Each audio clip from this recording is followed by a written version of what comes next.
បាទសួស្តីបងប្អូននៃសម្ភារៈលេងឡកទៅភ្លុះ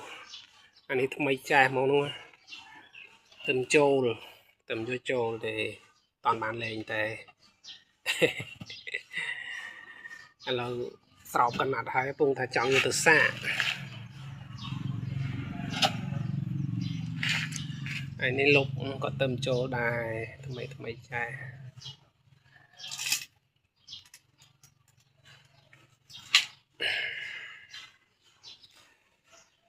សុំឲ្យស្អាតមកស្រឡាញ់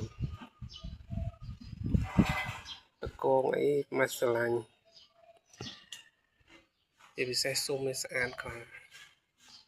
ស្អាតមែនតើសុំលពៅពងកពើហើយ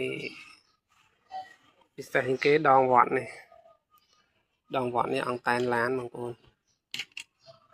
នេះអង្តែនឡានហើយ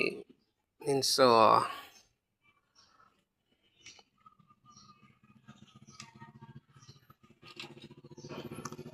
លុបនេះឃើញហើយស្រឡាញ់អត់មានកន្លែងទាស់ចិត្តទេ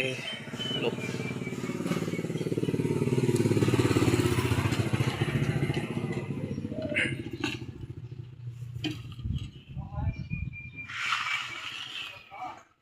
នេះសុំឲ្យបាញ់ថ្នាំទេកុំឲ្យវាច្រេះជុងឲ្យមាន